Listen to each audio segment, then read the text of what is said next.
Hey folks, Nathan here. This is my YouTube channel, and welcome to another of these rounds of mini Q&As. That is M-I-N-I, trying to aim for about 20 minutes or so, rather than those gigantic ones that you used to see with my vlog, The Voice of Reason or Lack Thereof, so that one can stick more to actual topics, rather than constantly being these large barrages of questions, while at the same time allowing you to get some of these types of questions out with their answers sooner, rather than having to wait for one of those gigantic ones to be recorded, edited, and so on here. A little bit more freeform than some of the other videos that you've seen on the channel. If you're noticing anything different, different shirt, hallelujah, I am finally recording on a different day. The first 6 mini-Qs were all recorded in the same night. Now I'm going to record several more in another same night, but not the same night as the other same night. Yes. And I must say that from an RIP type standpoint, RIP the shirt I was wearing for all 6 of those previous mini-Qs, or mini Q&As, whatever you want to call them. Mini-Qs, I guess, is the educational thing.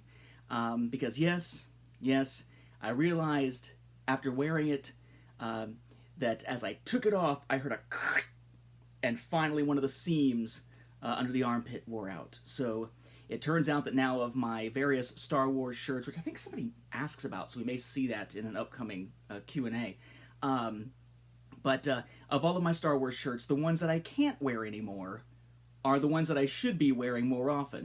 The Star Wars Report one, which is StarWarsReport.com, which is where Star Wars Beyond the Films and Cloud City Casino are both hosted, that I am part of, and Rebels Roundtable that I was a part of before that podcast ended. Yep, that one's all messed up now. And then I actually have a couple of Star Wars Beyond the Films t-shirts, which I very quickly outgrew as I got that old man, whatchamacallit, that older man, what am I looking for? Not physiology, metabolism. That old man metabolism started kicking in as I'm getting 1 year away now from 40, and I realized that, you know, whenever I look at the scale and I'm getting heavier, it's not because I'm holding the baby to figure out the baby's weight, it's just because I'm freaking heavier. So goodbye to those. Those didn't last very long at all for me to actually be able to wear them. But they're still in the closet because they're still cool, because it's the podcast that I'm on. Anyway, you may be noticing some background changes. I always try to, give you a sense of what's going on here. We're slowly going through the process now of taking our house and trying to sort of sort things out a little bit differently, because space is really at a premium already at this point. So one of the things I did was cleared off the top and shuffled things around a little bit. So now what you'll see along the top of these shelves is all those deluxe editions of the various Star Wars books, like Jedi Path, Book of Sith, Bounty Hunter Code, Imperial Handbook, Rebel Files, and Smuggler's Guide, all running across the top there, and then sort of filling the gaps between them, the Chelly Afra figure that was released recently, a couple copies of my comic pack that has my story Equals and Opposites from Star Wars Tales and a couple of figures in it, my Thrawn and Jaina Solo figures, the original Kyle Katarn EU figure from the toy line, and then the popcorn, like, I don't know, bucket, I guess you'd call it, because it's got a cap on. I'm not sure if you call that a bucket. But the popcorn helmet from Seeing the Last Jedi, right there in the center of the Star Wars Legion stuff that's too big to fit in the tackle boxes I keep everything in. And then, of course, the Darth Vader lightsaber that has the bonus lightsaber action DVD in it, and you can't see them, but on the far end of that are an Ewok Nisa plush from when I was a kid, and a teddy bear that was given to me by my mom on the day I was born that is still wearing a Return of the Jedi Wicket and the Droids Underoos shirt that I used to wear as a kid. So the top changed a little bit. Let's see. You can't really see anything on here. We've got the Kylo Ren lightsaber for Jedi Challenges on here now. I'll be doing some video of that soon. But that's on the display. You just can't quite see it from the angle. And if you're curious what this middle stuff is, this is from that game Starlink Battle for Atlas. Really getting into that game, playing it mostly on Switch, but I'll probably do some streaming on PS4 at some point to kind of explain what it's about, do some videos on the channel, kind of like I did with Disney Infinity at one point. But they have stands that are available through the Ubisoft store. So now that I've got all of the ships and all the pilots and everything, the pilots aren't up there right now, I went ahead and put the ships up kind of on display to make kind of a cool background, especially since I'll probably be doing some videos about Starlink at some point.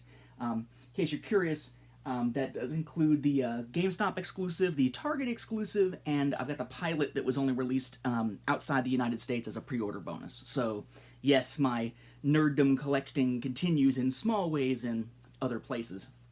Just not very many other places.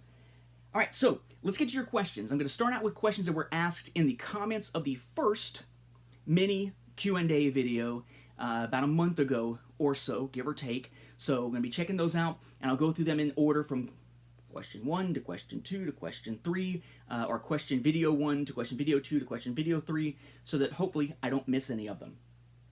All right, so commenting on the first one, Dustin K says, "Great job, love your videos." Thank you. My question is, what item in your collection has the best story behind how you found it? So, assuming we're not talking about the stuff from me working on Star Wars Tales and the stuff that I consider part of my collection from that, or getting the signed copy from Dan Wallace, Jason Fry, Chris Reeve, and Chris Travas of the Essential Atlas after assisting on that, I would say, so that's really kind of a tricky one. I guess I would say, none of them are really all that interesting of stories. I would say that one would be just the batch of a couple of things that we have from Celebration Orlando last time around, which is a signed shirt of Yoda with Pablo Hidalgo's signature on it. With it is a signed Ahsoka shirt by Ashley Eckstein, and then I have a signed Ahsoka novel from E.K. Johnston. So those go back to stories I've told before on podcasts and whatnot, but suffice to say, the Ahsoka stuff was one of the worst experiences of Celebration, where the lines were ridiculous.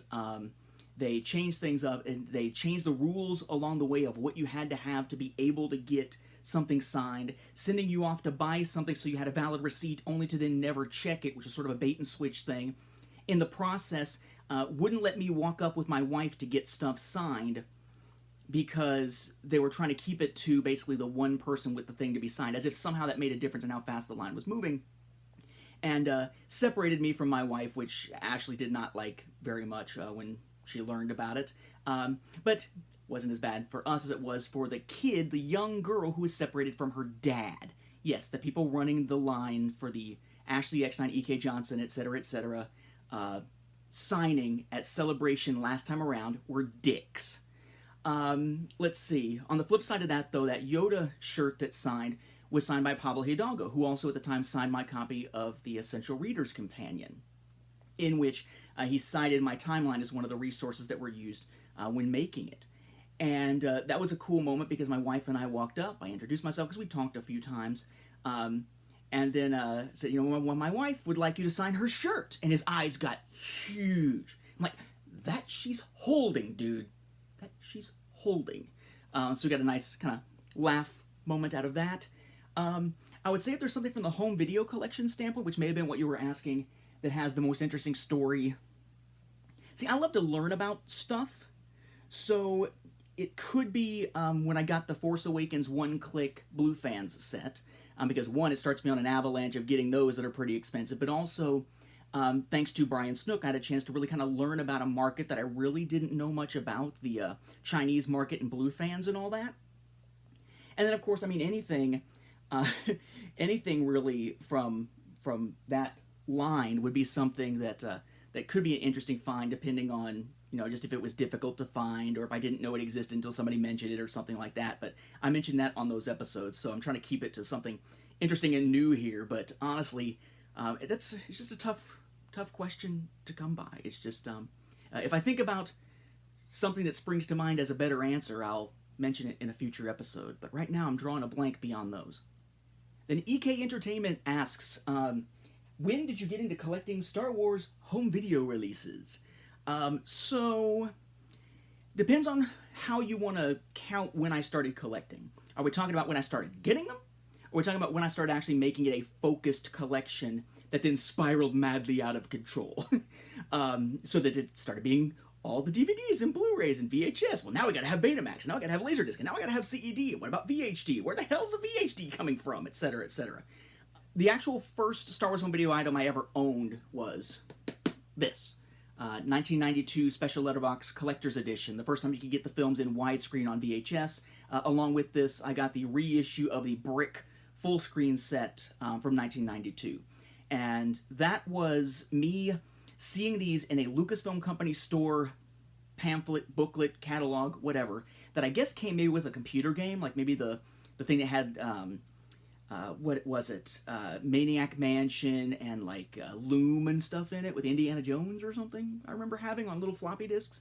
But I wound up ordering those and the Sega CD version of Rebel Assault through the Lucasfilm Company store as one of the first times of ever basically saving up money and giving it to my mom and saying, please, please, please order this with your credit card. And then pestered them constantly about when is it coming, when is it coming, when is it coming, when is it coming by calling their service almost on a daily basis, especially once Rebel Assault was delayed.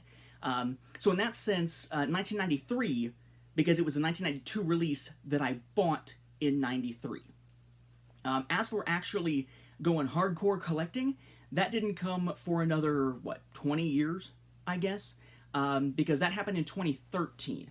It was right around the time that basically my book and comic collection for Star Wars got to the point where it was pretty much done. Like, I had everything that I wanted to have. I was just replacing regular copies with signed copies and stuff like that. And as a result, I looked for something else to collect, started getting into collecting a little bit of the home video stuff, and what really kind of kicked it over the edge was getting towards October of 2013 with that Blitz, where they released the 5-season set of Clone Wars in DVD and Blu-ray at the same time as Season 5 on DVD and Blu-ray at the same time as a 3-pack of Clone Wars, right after releasing the DVD Blu-ray combo packs for both trilogies. And I bought them all. And that was kind of like me saying, you know what, I am all in on this shit, right? I am diving in head first. It was only later that I realized how deep that became. But as I say in the introduction to A Saga on Home Video, my book on this subject, it's kind of a Wile E. Coyote moment, right? You've gone off the cliff, and it's only after you look down that you got to hold up the sign that says "Yikes!" and then you start falling.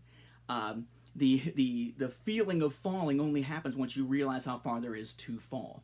And if it's something you enjoy, then theoretically you should be glad that when you first went off that cliff, you didn't realize you'd gone off a cliff because the fall's half the fun, or some such. Then Brian Snook asks, kind of tongue-in-cheek, you know what my breaking question is, Nate. He's been trying to get me to watch Breaking Bad for probably years now. In fact, he sent me the first 3 seasons on Blu-ray. As soon as my wife and I get a chance to catch up on the stuff that we're trying to catch up on now, we will eventually watch Breaking Bad. Unfortunately, she wants to watch it too, so I can't just pop it in while it's me and Cade. Although I'm not sure that we'd want to, give him those types of role models if he'd even remember it.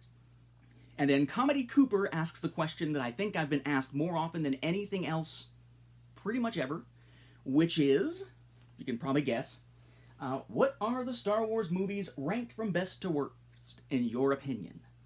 Star Wars movies ranked best to worst. So I've explained before that my approach tends to be a tiered approach. It's very difficult for me to choose between 2 films in a particular tier, but it's always, in my mind, that tier above the following tiers. So in essence, you could sort of say tied. But I think we're getting to the point now where it's going to be very difficult to do that kind of Star Wars film ranking because they are so different in many respects, in tone, in approach, in the era they were made in, and the type of story they're trying to tell. Like, if we categorize them more, they'd be easy, right? Favorite original trilogy film, Return of the Jedi. Favorite prequel trilogy film, Revenge of the Sith. Favorite Star Wars story, Rogue One. Favorite sequel trilogy film so far, Last Jedi. Easy stuff. It's when you start trying to rank them all together and they're very different. Some are tragedies, some are comfort food, some are not comfort food and sort of breaking your expectations, some are hero's journey, some are side stories. They're very different now, so it's difficult to do that. I'd say it may even be different in some respects to be able to say rank, I don't know, the Lucasfilms versus the Disney films. But at the moment, my tiers, and I had to think about this for a little bit. That's why I'm bothering to answer it here, because usually I would say I've already answered this a million times, I'm not going to answer it again.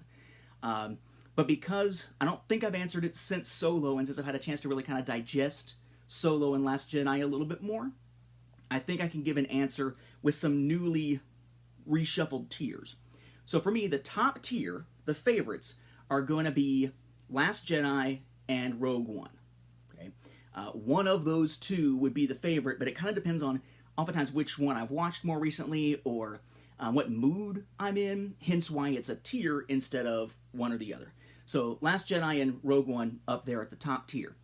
The next tier down is probably going to be Return of the Jedi and Solo, though I wonder if Solo is sitting there because it's the one I've seen the least, so it's going to be the one that feels the most fresh when I'm watching it. But it's also just a fun romp in a lot of ways, the way that Return of the Jedi often is.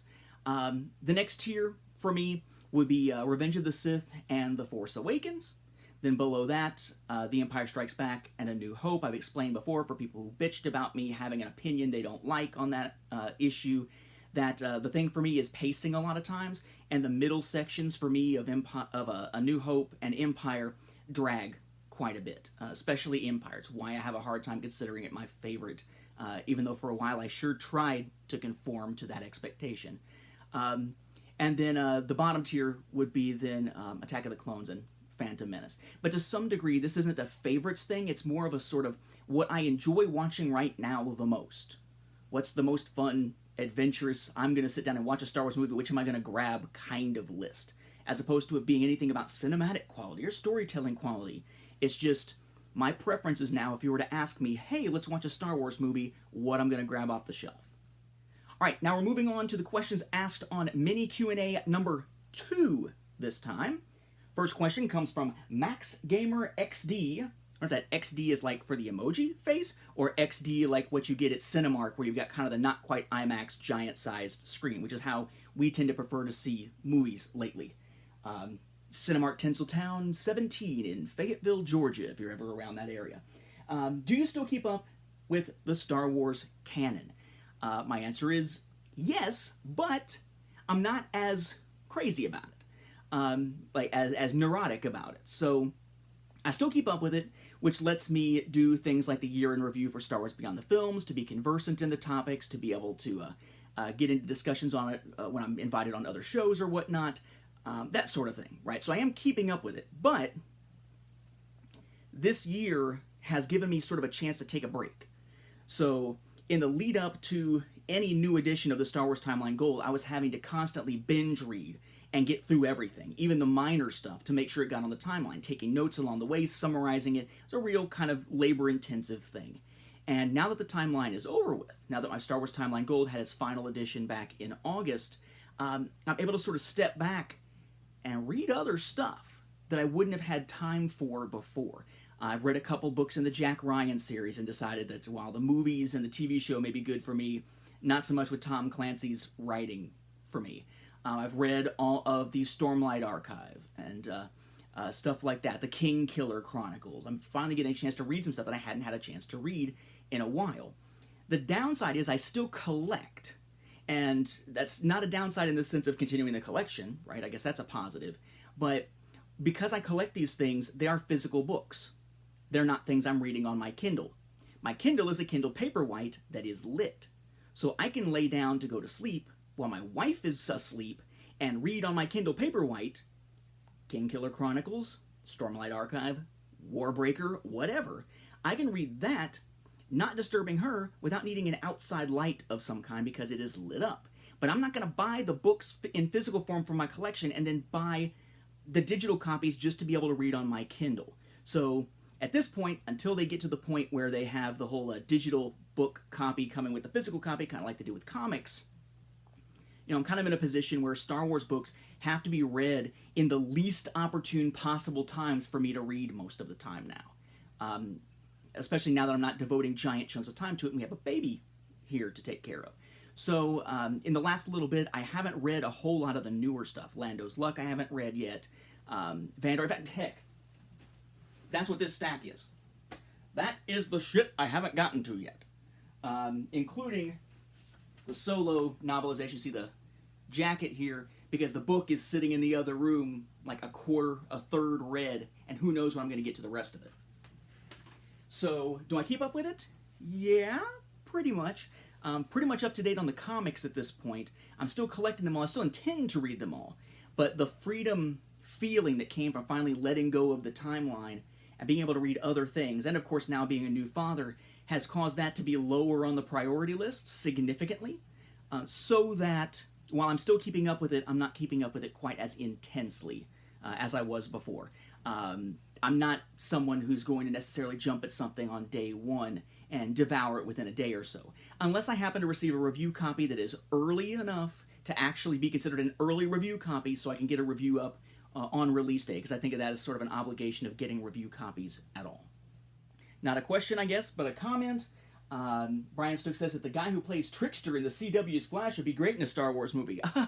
Right, because it's Mark Hamill. We talked about in a previous video who from the CW would be good in a Star Wars film. But also said that Matt Ryan, who plays John Constantine, would make a good Cade Skywalker. I could actually see that. I think that'd be pretty cool. Especially since my wife and I just tonight watched, I think it's called Hell No, Dolly, or something like that. Not the most recent Legends of Tomorrow, but the one before that gives us some more background on Dez and Constantine. So kind of an interesting time to see that comment here. Now there is one other person who asked questions on that second mini-Q, but they asked a ton of them. I'm going to hold all of those for the next mini-Q&A. And I keep saying mini-Q.